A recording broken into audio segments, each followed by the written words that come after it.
আজকে আমি চলে এসেছি ডিসকাস করতে তোমাদের সামনে আরও নতুন কিছু প্রশ্নোত্তর নিয়ে। সেটাও রয়েছে প্রিভিয়াস কিছু ইম্পর্টেন্ট কোশ্চেন পরিবেশ থেকে। আজকের প্রথম প্রশ্নটি হলো, পরিবেশ সংক্রান্ত আন্দোলন, সম্মেলন ও কমিটি। 2008 সালে ভারত সরকার কর্তৃক প্রকাশিত national action plan for climate চেঞ্জের অধীনে এই মিশনগুলি কোনটি চালু হয়েছিল? First option A national mission for agriculture, national sustainable mission, national milk mission না national mission for sustaining Himalayan ecosystem. Right answer হচ্ছে ফার্স্ট চালু হয়েছিল option D, national mission for sustainable Himalayan ecosystem. Himalayan ecosystem টিকিয়ে রাখার জন্য এই mission শুরু করা হয়েছিল 2010 সালে। কত সালে প্রথম শুরু করা হয়েছিল না 2010 সালে। এর মধ্যে হিমালয় অঞ্চলের বাস্তুতন্ত্রের স্বাস্থ্য অবস্থার সংক্রান্ত মূল্যায়ন করা হয়েছে। বাস্তুতন্ত্রের সমস্ত কিছু ব্যবস্থা নিয়ে এখানে ভাবনা চিন্তা করা হয়েছিল, সেটা হচ্ছে 2010 সালে। ইকোলজি শব্দটি কে প্রথম প্রবর্তন করেছিলেন? সেটা হচ্ছে অপশন এ ইউজেনিয়াস ওয়ার্মিং না ইউজিন ওয়ার্ম না চার্লস ডারউইন না আর্নস্ট হেকেল। রাইট অ্যান্সার হচ্ছে option D, Ernst Haeckel. Greek শব্দ ঐকাস শব্দ হচ্ছে বাসস্থান। লগেস কথার অর্থ হচ্ছে জ্ঞান নিয়ে গঠিত। বিজ্ঞানের টার্মসলে 1935-এ ইকোলজি বইটিতে ইকোসিস্টেম বা বাস্তুতন্ত্র কথাটি ব্যবহার করেন। কাঠামোগত দৃষ্টিকোণ থেকে সমস্ত বাস্তুতন্ত্রই জৈব ও অজৈব উপাদান নিয়ে গঠিত। নিচের কোনটি বাস্তুতন্ত্রের জৈব ফ্যাক্টর? তাপমাত্রা, বায়ুমণ্ডলীয় আর্দ্রতা না কার্বন ডাই অক্সাইড না সবুজ গাছপালা। সঠিক উত্তরটি হচ্ছে অপশন ডি, সবুজ গাছপালা। সবুজ গাছপালাই হচ্ছে একমাত্র জৈব অজৈব উপাদান নিয়ে গঠিত হয়। বাস্তুতন্ত্রে উপস্থিত সমস্ত জীবন্ত প্রাণী হলো জৈব উপাদান। উদাহরণ হচ্ছে পশু, গাছপালা এবং ঘাস। চিপকো আন্দোলন সম্পর্কে ভুল বক্তব্যটি নির্বাচন করুন। মানুষ বুঝতে পেরেছিল যে মাটির গুণমান বজায় রাখতে বনভূমির প্রয়োজন। এটি সরকারকে বনজ সম্পদ ব্যবহারের জন্য তাদের অগ্রাধিকার পুনর্বিবেচনা করতে বাধ্য করেছে। না, গাছ বাঁচানোর জন্য এটি একটি সহিংস আন্দোলন ছিল। না, বন সংরক্ষণের জন্য এটি জনসাধারণকে একত্রিত করে। সঠিক উত্তরটি হচ্ছে অপশন সি, এটা হচ্ছে গাছ বাঁচানোর জন্য একটি সহিংস আন্দোলন ছিল। গাছ বাঁচানোই ছিল তাদের একটি লক্ষ্য। চিপকো আন্দোলন হয়েছিল কত সালে? 1973-তে। নেতৃত্ব দিয়েছিলেন সুন্দরলাল বহুগুণার নেতৃত্বে হয়েছিল। একটি অহিংস সামাজিক এবং পরিবেশগতভাবে আন্দোলন।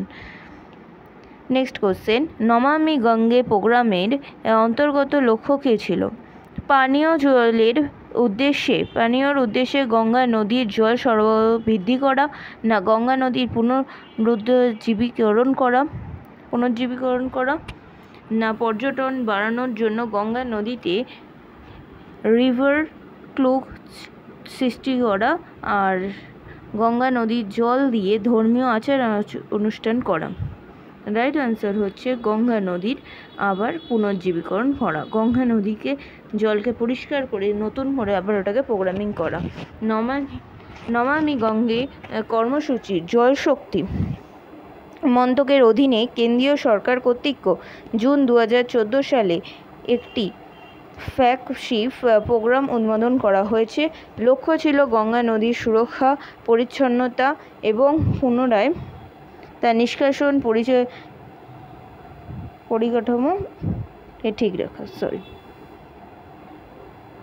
পরিকাঠামো এবং নদীর ধারের উন্নয়ন করা।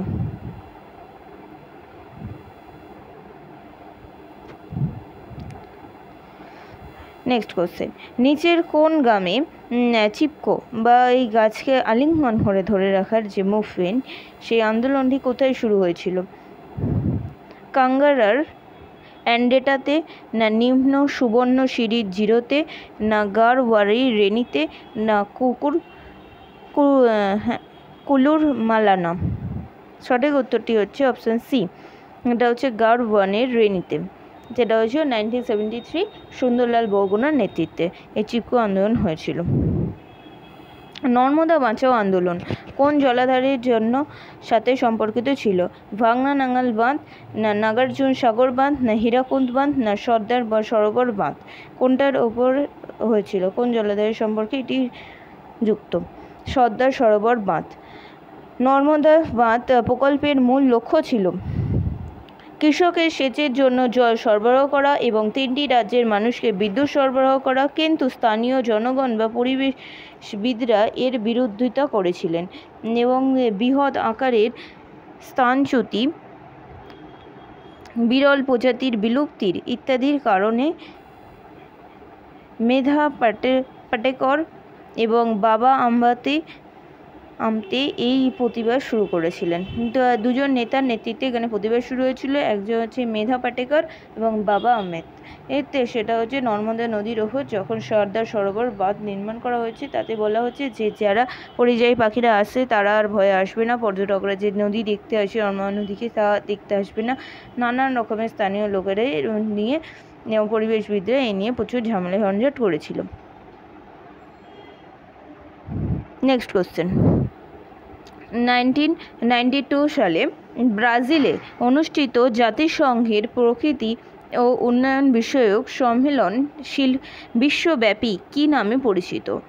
BRCS সম্মেলন, না NA সামিট, না আর্থ সম্মেলন মানে হচ্ছে আর্থ সামিট, না G20 সম্মেলন মধ্যে কোনটি কী নামে পরিচিত ছিল? সঠিক উত্তরটি হচ্ছে আর্থ সামিট। 1992-তে ব্রাজিলে অনুষ্ঠিত জাতিসংঘের প্রকৃতি এবং উন্নয়ন বিষয়ক সম্মেলনই হচ্ছে আর্থ সম্মেলন নামে পরিচিত। নিচের কোন আইনটি পরিবেশের রক্ষার সাথে সম্পর্কিত নয়? অরণ্য সংরক্ষণ আইন 1980 সাল, না বন্দর সংরক্ষণ আইন 1997 সাল, না জনদায় বীমা আইন 1991 সাল, না জল সেচ আন্দোলন 1977 সাল? সঠিক উত্তরটি হচ্ছে অপশন বি, বন্দর সংশোধন আইন, যা হচ্ছে পরিবেশ রক্ষার সাথে সম্পর্কিত নয়। বন্দর মানে কি? যেখানে জাহাজ এসে নামায় মাল, তাই তো, যে সমুদ্রপথে জাহাজ এসে মাল নামায় সেটাই তো বন্দর বলে। সেই বন্দরটা হচ্ছে পরিবেশ সংরক্ষণের সাথে নিয়ন্ত্রিত ছিল না। Wild life crime control board তৈরি হয় 6 জুন 2007 সালে। তার সদর দপ্তর কোথায় ছিল জানো? নিউ দিল্লিতে ছিল, হচ্ছে নিউ দিল্লিতে। নেক্সট কোশ্চেন, পরিবেশ ও বনের প্রেক্ষাপটে WCCB বা নামে কি? ওয়ার্ল্ড ক্রাইম কন্ট্রোল ব্যুরো, না world life crime control bureau, না ওয়ার্ল্ড কনজারভেশন কন্ট্রোল ব্যুরো, না world life conservation control bureau? Right answer হচ্ছে option B, world life crime control bureau. Appiko আন্দোলন 1983 সালের কর্ণাটকের উত্তর কন্নড় জেলায় সংগঠিত হয়েছিল। কোথায় হয়েছিল? না কর্ণাটকের উত্তর কন্নড় জেলায় সংগঠিত হয়েছিল। নেতৃত্ব দিয়েছিলেন হচ্ছে পান্দুরাং হেকড়ে। চিপকো আন্দোলনের মতো নিচের কোনটির লক্ষ্য উত্তর কন্নড় জেলায় বন রক্ষা করা ছিল?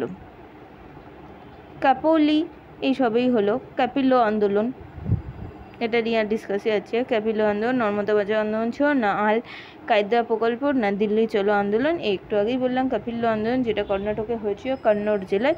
সেটিরও উদ্দেশ্য ছিল একমাত্র গাছ বাঁচাও, বনভূমি সংরক্ষণ করো, চিপকো আন্দোলনের মতনই। তার নেতৃত্ব দিয়েছিলেন কে? পান্দুরাং হেকড়ে।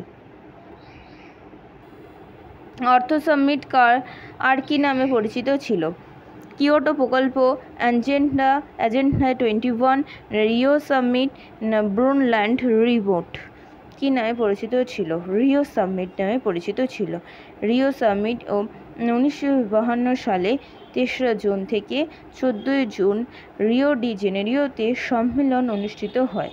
কোথায় সম্মেলন অনুষ্ঠিত হয়েছিল? রিও ডি জেনেরিওতে সম্মেলন অনুষ্ঠিত হয়েছিল।